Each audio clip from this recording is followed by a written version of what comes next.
प्राचीन ग्रंथों और पुराणों में सपनों में जल देखने के अर्थों का विस्तार से वर्णन मिलता है। इन सपनों का हमारे जीवन से गहरा संबंध माना गया है। प्राचीन काल से ही जल को जीवन का आधार और शुद्धि का प्रतीक माना गया है, और जब यही जल हमारे स्वप्नों में प्रकट होता है तो वह हमारे वर्तमान और भविष्य से जुड़े अनेक संकेत देता है। कुछ संकेत इतने महत्वपूर्ण होते हैं कि यदि उन्हें अन्न देखा कर दिया जाए तो मनुष्य आने वाले अवसरों या चेतावनियों को समझ नहीं पाता। इसलिए आप इस प्रवचन को अंत तक अवश्य सुने, क्योंकि अधूरा ज्ञान अक्सर भ्रम को जन्म देता है। तो आइए जानते हैं कि सपनों में जल के दर्शन होने पर कौन कौन से रहस्य प्रकट होते हैं। भक्तों, एक समय की बात है, कैलाश पर्वत की शांत और दिव्य वादियों में देवी पार्वती भगवान शिव के समीप बैठी थी। चारों ओर फैली हिमालय की शांति और मंद पवन के बीच पार्वती जी के मन में एक प्रश्न उठा। उन्होंने भगवान शिव से विनम्रता से पूछा, हे स्वामी, मनुष्य जो सपने देखता है उनका क्या महत्व होता है? क्या वे केवल कल्पनाएं हैं या उनके पीछे कोई गूढ़ संदेश छिपा होता है? विशेषकर जब स्वप्न में जल दिखाई देता है तो उसका क्या अर्थ होता है? भगवान शिव ने करुण मुस्कान के साथ पार्वती जी की ओर देखा और कहा, हे देवी, सपने मनुष्य के अंतर्मन का दर्पण होते हैं। वे उसकी भावनाओं, कर्मों और आने वाले समय की झलक दिखाते हैं। जल का स्वप्न में आना साधारण नहीं होता, वो परिवर्तन, शुद्धि और चेतावनी का संकेत भी हो सकता है। यदि तुम चाहो तो मैं इस विषय को विस्तार से समझाने से पहले तुम्हें एक प्राचीन कथा सुनाता हूँ, जिससे यह रहस्य और स्पष्ट हो जाएगा। ये कथा एक राजा और आस्तिक मुनि की है। इस कथा को सुनने के पश्चात तुम्हें यह भली भांति ज्ञात हो जाएगा कि सपना में जल क्यों दिखाई देता है। इसलिए तुम इस कथा को पूरा अवश्य सुनना। जो भी इस कथा को श्रद्धा और ध्यान से सुनता है उसे उसके सपनों का शुभ फल प्राप्त होता है। तो चलिए सुनते हैं वो पवित्र कथा। प्राचीन समय में एक महान राजा थे जिनका नाम राजा चंद्रसेन था। राजा चंद्रसेन न केवल अपने पराक्रम और शौर्य के लिए प्रसिद्ध थे, बल्कि वे एक धर्मपरायण और न्यायप्रिय शासक भी थे। उनका राज्य विशाल और समृद्ध था और उनकी प्रजा उनसे अत्यंत प्रेम और सम्मान करती थी। राजा चंद्रसेन का आचरण निष्पक्ष, सहृदय और करुणामय था। वे अपनी प्रजा की समस्याओं को ध्यानपूर्वक सुनते और उनके समाधान का प्रयास करते थे। वे नियमित रूप से यज्ञ और धार्मिक अनुष्ठान करते थे तथा भगवान शिव के परम भक्त थे। राजा चंद्रसेन की रानी का नाम सुभद्रा था। रानी सुभद्रा अत्यंत सौम्य, बुद्धिमान और हर परिस्थिति में राजा का साथ देने वाली थी।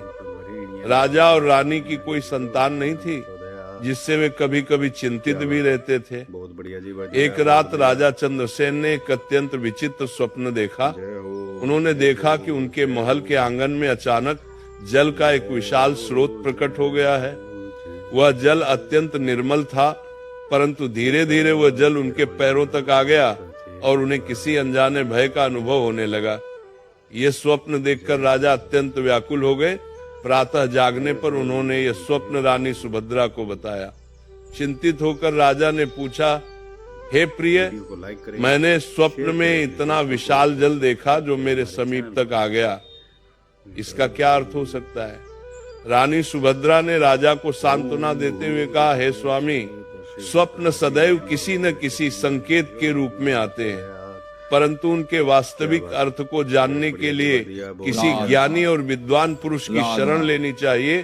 तब राजा चंद्रसेन ने अपने मंत्रियों को बुलाया और कहा, हे मंत्रियों, मैंने एक अत्यंत विचित्र स्वप्न देखा है। मैंने स्वप्न में विशाल और गहरा जल देखा है। तुम सब इसके अर्थ का पता लगाओ।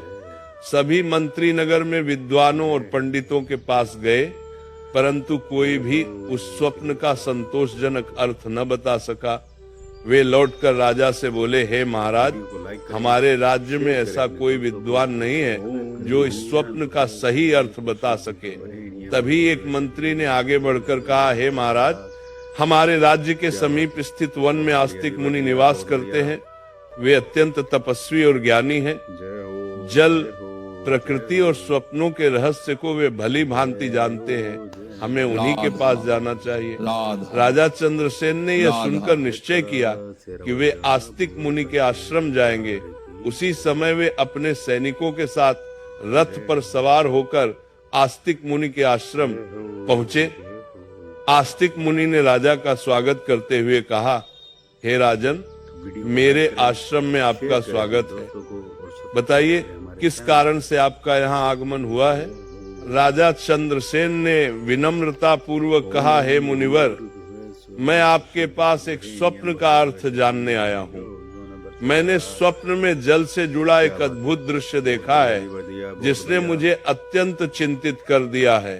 तब आस्तिक मुनि बोले, हे राजन, स्वप्न में जल का दिखाई देना कोई साधारण बात नहीं होती। जल जीवन, चेतना और परिवर्तन का प्रतीक होता है। आपने जो भी स्वप्न देखा है उसे विस्तार से बताइए ताकि उसका सही अर्थ बताया जा सके। इसके बाद राजा चंद्रसेन ने अपना स्वप्न विस्तार से आस्तिक मुनि को सुनाया।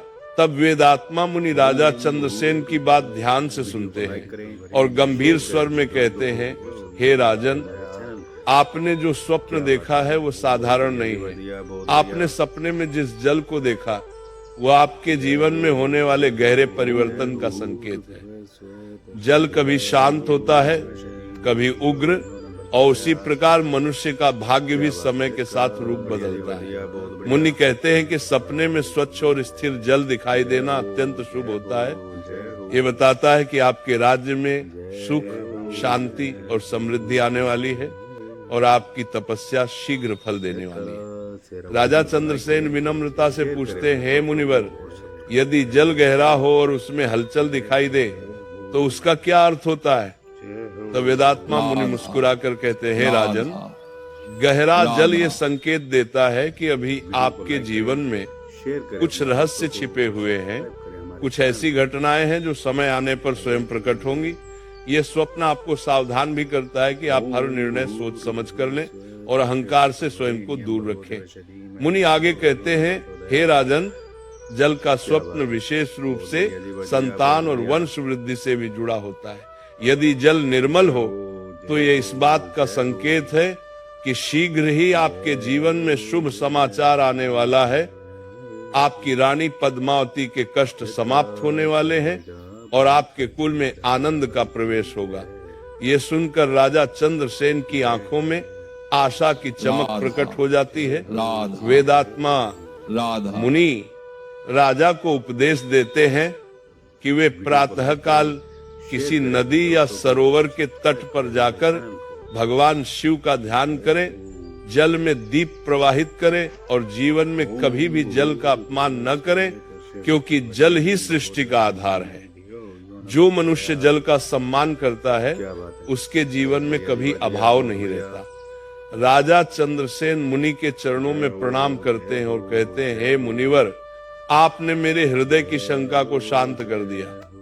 अब मैं इस स्वप्न को भय नहीं बल्कि ईश्वर का संकेत मानकर धैर्य के साथ प्रतीक्षा करूंगा। इसके पश्चात राजा आश्रम से लौट आते हैं। समय धीरे धीरे आगे बढ़ता है और वेदात्मा मुनि की वाणी जैसे जैसे सत्य सिद्ध होने लगती है वैसे वैसे राजा के जीवन में परिवर्तन स्पष्ट दिखाई देने लगता है। किंतु वह परिवर्तन किस रूप में प्रकट होता है, ये रहस्य आगे की कथा में उजागर होगा।